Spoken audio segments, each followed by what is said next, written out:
Well, good morning again, everybody. We're starting something new in worship over the next couple of weeks that we're calling the money monster. And I don't know if you know this, but our scriptures talk more about money than perhaps any other topic in the world. And I think it's because as we talk about in worship and we cover topics that scriptures talk about and that Jesus talks about, like grief and suffering and despair and hope and love and joy, we're all in different seasons of life where we may not all be feeling the same thing at the same time. But I think the money monster is a universal reality for all of us. Whether we have a lot of it or a little bit of it, we all know what this feels like. And so we're going to be talking about how we can live as stewards of what's been given to us in the midst of all that life has to offer. And today we're going to be talking about the idea that our scriptures want to point us to, which is that money isn't our personal possession, but it's a tool that either helps or hurts others. Of course, we need it to take care of ourselves. This is part of what makes it such a monster. But ultimately, bottom line, it is a tool that makes a difference in the lives of the people around us.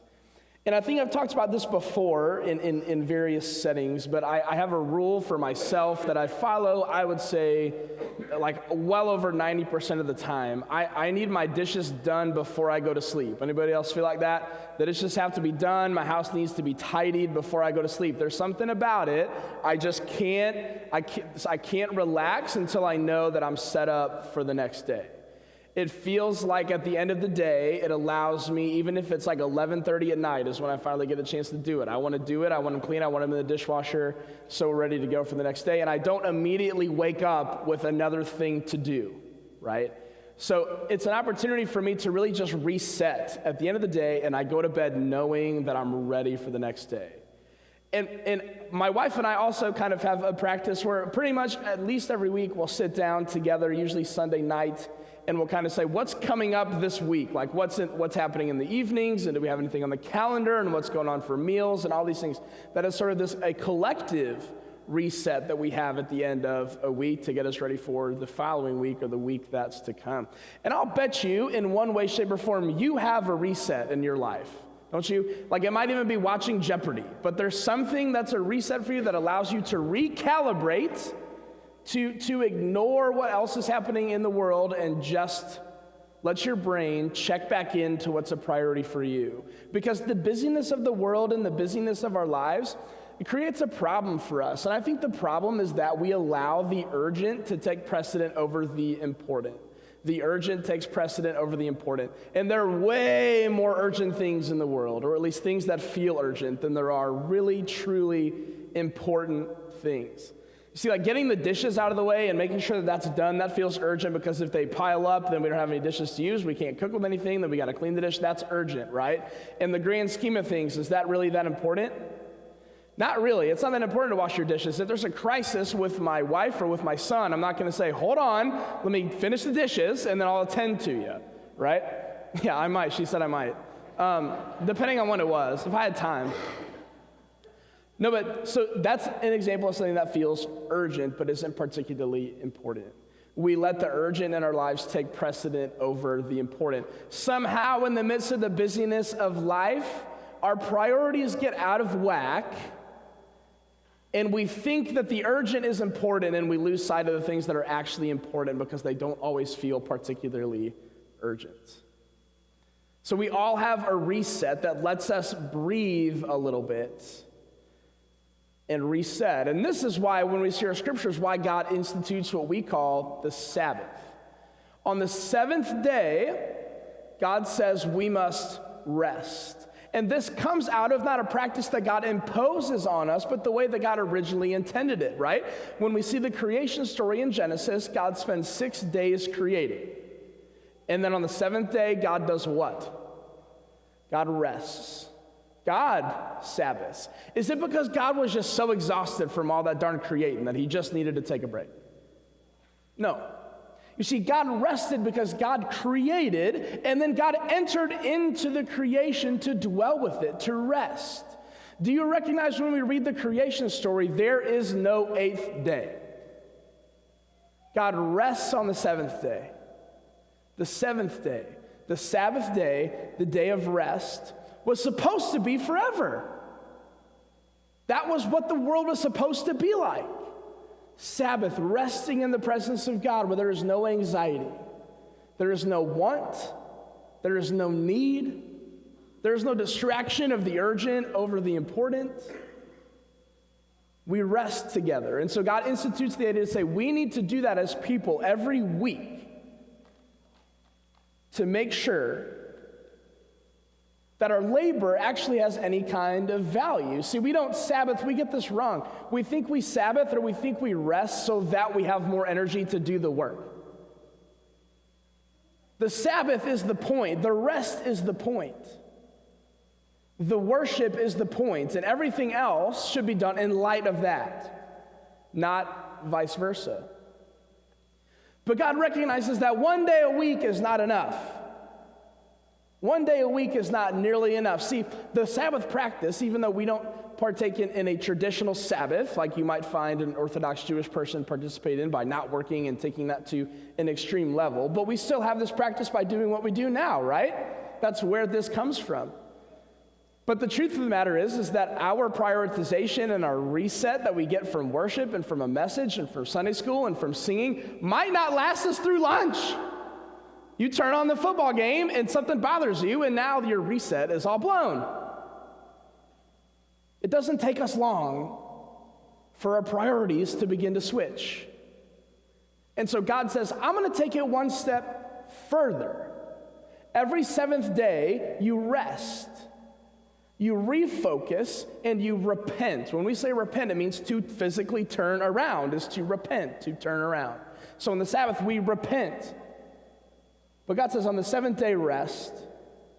But at the end of every 7 years, we will have a Sabbath year. A Sabbath year where we don't work. The land belongs to no one, but is shared. And all debts are canceled every 7 years. This is the Sabbath year so that we might reprioritize the lives that God has in mind for us. And in our scriptures, we can find this in Deuteronomy chapter 15, and I love it if we could read together. We'll be in verses 1 through 11. And God says, at the end of every 7 years, you must cancel debts. This is how it's to be done. Every creditor shall cancel any loan they've made to a fellow Israelite. They shall not require payment from anyone among their own people, because the Lord's time for canceling debts has been proclaimed. You may require a payment from a foreigner, but you must cancel any debt your fellow Israelite owes you. However, there need be no poor among you, for in the land the Lord your God is giving you to possess as your inheritance, he will richly bless you. If only you fully obey the Lord your God and are careful to follow all these commandments I am giving you today. For the Lord your God will bless you as he has promised, and you will lend to many nations, but will borrow from none. You will rule over many nations, but none will rule over you. I wouldn't recommend offering the Sabbath year idea to your home lender or whoever you get your car loan from. They're probably not going to buy it, but it is biblical. Let's keep going. If anyone is poor among your fellow Israelites in any of the towns of the land the Lord your God is giving you, do not be hard-hearted or tight-fisted toward them. Rather, be open-handed and freely lend them whatever they need. Be careful not to harbor this wicked thought. The seventh year, the year for canceling debts, is near, so that you do not show ill will toward the needy among your fellow Israelites and give them nothing. They may then appeal to the Lord against you, and you will be found guilty of sin. Give generously to them and do so without a grudging heart. Then because of this, the Lord your God will bless you in all your work and in everything you put your hand to. There will always be poor people in the land. Therefore, I command you to be open-handed toward your fellow Israelites who are poor and needy in your land. You know, I truly think that one of the most difficult parts of living in the 21st century is that we know more things than humans were ever supposed to know. We know more about tragedy on a micro level and a macro level of things that happen around the world that we had nothing to do with and can do absolutely nothing about.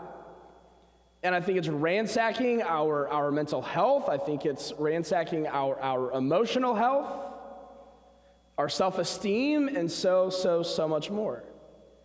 And I don't say this to say that, like, don't watch the news, don't go on the internet. Like, it's good to also have a level of knowledge, but I also think we know more things than humans should ever really have to know, don't we? At no point in human history have we been able to have instant access to information about disasters and awful events that are happening around the world. Never before. And we feel hopeless and helpless in these situations because, gosh, it's awful. But what are we supposed to do about it? And when we think about it, when we go back to the creation story as we did just a minute ago, this is just a result of the fall. Adam and Eve ate from the tree of knowledge of good and evil, which doesn't simply mean it's just about the knowledge of good and evil. What did the serpent tell Adam and Eve that they would get if they ate from the tree? You would be like God. They ate from a tree that gave them God-like knowledge.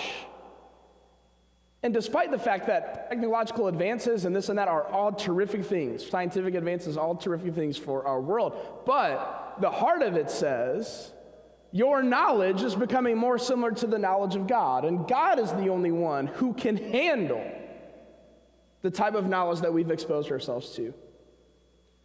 End of sermon, go home, don't educate yourself, it's a terrible thing. No, but the problem is we all feel it, don't we? Turn on the news. Go to the newspaper. There are things happening in our world that stress us out, that bother us, that we can do absolutely nothing about. And that's just the reality of a sinful and a broken world. Everywhere we go, there's going to be brokenness that's going to be a part of it. And so what that means for us is that at some point in this life, we're going to get our hands dirty. We can't avoid it. The world around us is too broken. The only other option is to be a hermit who stays home and never goes anywhere. And then I can argue you get your hands dirty by doing that because you're not in the world loving others, right? And so this struggle makes its way over into the way that we handle our finances. Have you thought about that, or have you felt this struggle? Well, I don't want to spend my money there because I know that they have this issue within this organization that I don't want to support. And I can't send my money over there because I've heard that they use child labor and I don't want to support that. I can't spend my money here or give my money there because they do things for our environment that are really, really harmful. I can't give my money to them, or I can't spend my money there because they align themselves politically in a way that I feel like I can't support. The list goes on and on and on and on and on about all the ways that we feel like we can't properly, in good conscience, use our money, whether we are spending it, whether we are saving it, or whether we are giving it away. It's such a dilemma. But the truth of this dilemma all boils down to this. All of the reasons why we cannot, in good conscience, or why we struggle with where to give our money is because we are a broken person giving our money to broken people. Whether it's the church, whether it's where you spend your money, whether it's where you save your money, it's broken people giving our money to broken people. But the brokenness of the financial system is this. Humans almost always choose greed over giving. Humans almost always choose greed over giving. Whatever reason you might find to not give your money or to not spend your money in a certain place probably has to do with things that are earning that place more money or that organization more money. So what do? What is it that we do? When we're in the search for more, when we don't have enough of this money, what do? We think if I just had enough, then I'd be satisfied. And then we have enough and we realize that we're not satisfied. So participating in these systems is problematic, but unavoidable. In our search for more, or others' search for more, the problem with the search for more is that it always leaves others with less. The search for more always leaves others with less. And God recognizes this struggle. This struggle is happening from the very beginning, from the time that we were trading and bartering to spending cash. God knows that people would prioritize themselves and the gathering of their own wealth and the benefit of their own situation, that we would prioritize that over the benefit of others and the need of others. And so God institutes this great reset every 7 years saying, cancel your debts. The poor can pick off of your land to make sure that they have something to eat because it's all shared. Did you notice in the passage the heart behind it is all about the poor? Did you hear that over and over and over again? This rule is instituted so people would not go without. But of course, it's a rule that says simply cancel the debts of those who owe you on the 7th year. So naturally, what do you think we did? Well, we made sure nobody owed us anything on the 7th year. I'm following the rule, and I still get mine. What's the problem with that?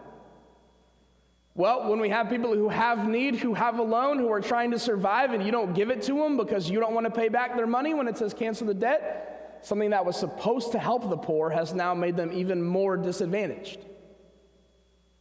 Because now not only are they in need, but they can't get some of the help that they're used to having because we're afraid about having to help them. This is what we do as humans. It is ingrained within us, and money has a way of controlling us to do things like this. So when we followed the rule, when the people of God followed the rule, they completely missed the heart behind the rule. And God's heart behind the rule is the spiritual needs of the wealthy and the spiritual and physical needs of the poor. That's what God's heart is. That's what God's heart always is, and that's what God's heart is behind this practice. The spiritual needs, the spiritual health of the wealthy, and the spiritual and material needs of the poor. The focus on God has always been on the last, the least, and the lost. God's care is always cast on those who are hurting and those who are in need. So the focus of God's people then should be on that. But I want to look at something that's really interesting. Maybe you caught it when we were reading it. We almost heard two passages in the same chapter that seem contradictory to each other. In verse 4 and verse 11. Let's see what it says in verse 4. It says, "There need be no poor people among you. There need be no poor people among you." God says, all the ways that I blessed you, the land that I've given you, the prosperity that you've experienced, and there's still poor people? Why? Because you're more concerned for yourself. With the community of God, there should be no need. There should be no lack. But now let's look at verse 11 at the very end. God says, there will always be poor people in the land. God says there'll be no need for it, but there always will be the need. There always will be the need. Because God's vision is that there be no lack, that there be no need, that there be no want and no hunger. And that humanity is so controlled by our own comfort, by our own desires, by our own want for more, that we leave others with less. God envisions a community of people who don't operate by the economic standards of the world. I think in America today we read this passage and we think, oh my gosh, socialism! This isn't about capitalism, this isn't about socialism. This is about the economic standard of God's self. The economic standard of God is, how are your poor? Are there any? And why? God's economic standard is, how have you taken care of those in need? And that is the economic standard that God calls us to live by, to the point of saying, every 7th year we cancel our debts. We share our land with those who are hungry. That we would not only obey the rule, but more importantly, that we would see the heart behind the rule, which is the spiritual need of ourselves who find ourselves wealthy, and the spiritual and material need of those who find themselves lacking. But it's not a difficult thing to think this seems like a pipe dream. That this vision for God is unattainable. God said it himself, right? Verse 4, there need be no people among you. And then verse 11, but there's always going to be. So even God admits we may not get there. But the second that we start to think that this is unattainable or unachievable, we've already prioritized ourselves. We've already begun to think that we are not going to play a role in making this a reality. Because the truth of the matter is that when it comes to providing for those in need, it doesn't always even include our finances. There are things that we can do to help those who have need. Do we advocate for organizations that help fill this need, that help provide and further this vision that God has? Do we support them? Do we advocate for policy that doesn't harm the poor? Do we look for change on a micro level, a macro level, structurally, that says we need to take care of people who have need? There should be no poor among us, as overwhelming as it may be. What small part can we play in taking part in this vision and working toward the vision that there would be no poor among us? And one of the ways that we as a church want to invite you into taking part in this great reset. I don't know who owes you money. I don't know who you owe money. I'm not going to ask you to cancel it. I'm certainly not going to ask you to go to their office and tell them they should cancel your debt.